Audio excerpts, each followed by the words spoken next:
Hola, buenos dias. My name is Stephen French, and if you want 2 top revision tips for GCSE Spanish, you're in the right place. Let's get going now. 2 top revision tips for GCSE Spanish. First off, notice the clever alliteration, 2 top tips, 2 top revision tips. But this is not English, this is Spanish, so let's get on with that. So, edad. What's all this about? Now, these 2 top tips are effectively designed to give you loads and loads of vocabulary that perhaps you didn't even recognise or didn't even know that you had. Now, IDAD corresponds to the English ITY. What? What's all that about? I'm going to tell you. Here is a Spanish word, la electricidad. Anybody hazard a guess at what that might mean? A wild guess? There you go. Electricity. Electricity. Electricity. So there I've got my suffix here, or the bit on the end of the word. Prefer the word suffix, but if you want the bit on the end, so be it. La electricidad means electricity. How about this? La publicidad. Well, looking at it is fairly obvious, I suppose, because it means publicity. There you go. There's my DAD corresponding with the ITY again. La electricidad, la publicidad. Can you think of any other? Because once you start thinking in this way, you start unlocking lots and lots of other words. And perhaps it has occurred to you, or perhaps it hasn't occurred to you. But this is why it's a top revision tip for GCSE Spanish. Because suddenly your Spanish vocabulary is limited by how big your English vocabulary is. So any ITY words in English are edad words in Spanish. Let's do a couple of 3 more. La electricidad, la publicidad.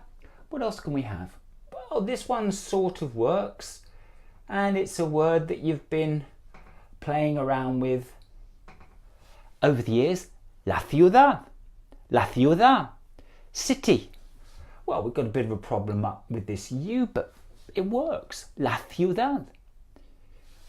La electricidad, la publicidad, la ciudad. So, you get the idea. I'm going to put down another one, perhaps a little bit more challenging, but if you're doing French, perhaps not. La fraternidad. Fraternity. Or perhaps, well, if you've been watching 1 or 2 of the American films and stuff, fraternities and everything, it means brotherhood. La fraternidad.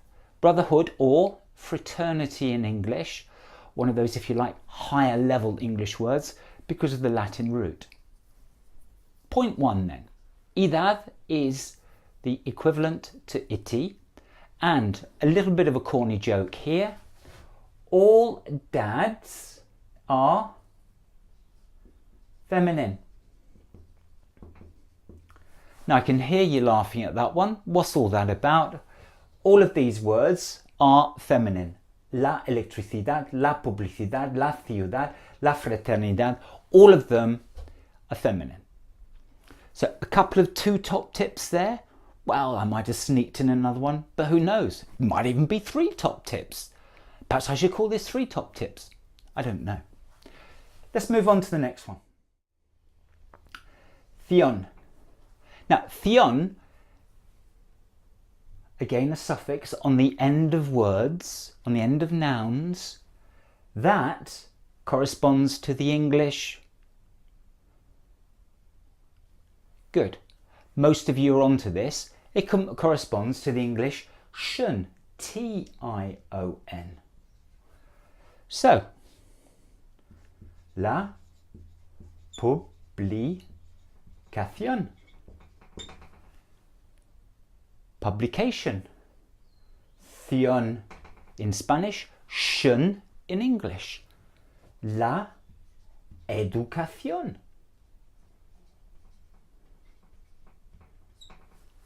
Fantastic. Yes, that's it. La educación.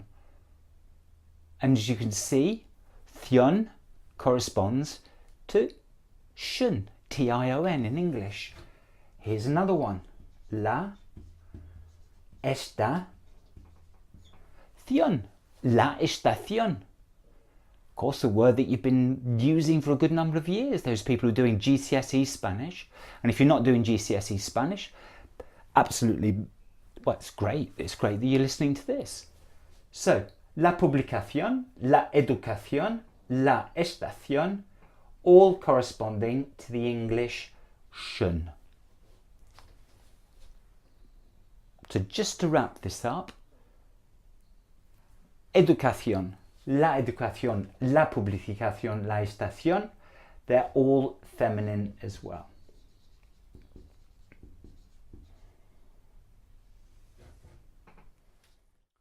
So there we have it. Edad as a suffix corresponding to ity in English. And here are the examples. La electricidad, la publicidad, la ciudad, and la fraternidad. And then we've also got tion corresponding to tion in English. Examples here. La publicación, la educación, la estación. And there are so many more.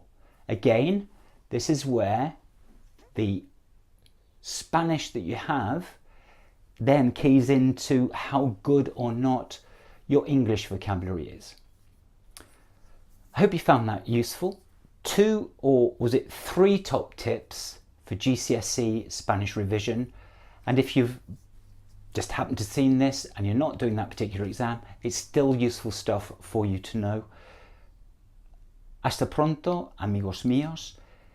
If you did find it useful, why didn't you consider to actually subscribing to the channel, because there'll be lots more videos coming out like this. Adiós, amigos míos.